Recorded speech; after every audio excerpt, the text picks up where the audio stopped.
Corona virus की बढ़ती समस्या के बीच दिल्ली के एम्स द्वारा नई गाइडलाइंस जारी की गई है।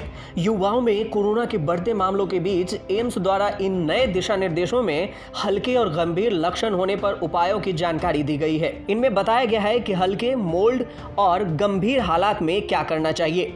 तो आइए आपको बताते हैं कि इन तीनों परिस्थितियों में क्या क्या करना उचित है।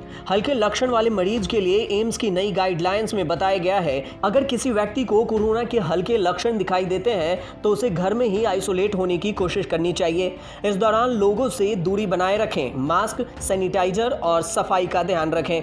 अपने डॉक्टर से संपर्क में रहें। अगर सांस लेने में किसी तरह की परेशानी आती है तो तुरंत डॉक्टर से मदद लें।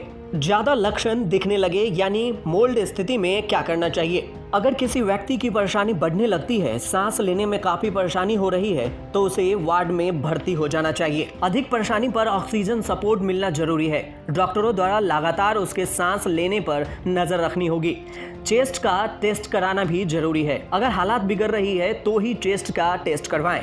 ध्यान रहे 92 से 96% ऑक्सीजन लेवल इस स्थिति में जरूरी समझा जाता है। हालात बेकाबू होने लगे तो क्या करना चाहिए। अगर किसी की हालात बहुत ज्यादा बिगड़ गई है तो उसे आईसीयू में भर्ती करें। मरीज की ऑक्सीजन की जरूरत को पूरा किया जाए और उसे हिसाब से ही इलाज किया जाए। मरीज को खून से जुड़ी कोई दिक्कत ना होने दें, ना ही उस पर तनाव बढ़ने दें। हालात बिगड़ने पर तुरंत चेस्ट का टेस्ट करवाएं। इस स्थिति में ऑक्सीजन लेवल 30 से कम हो जाता है।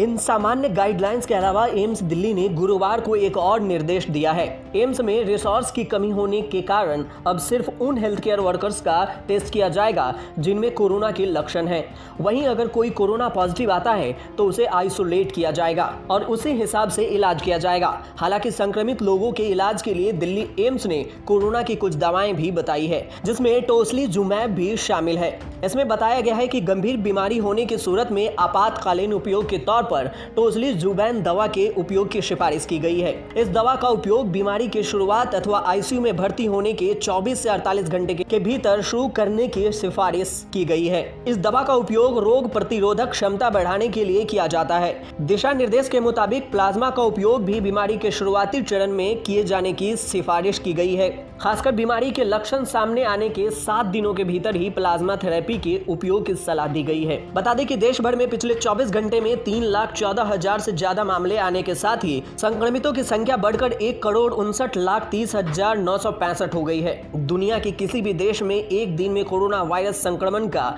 यह सर्वाधिक आंकड़ा है।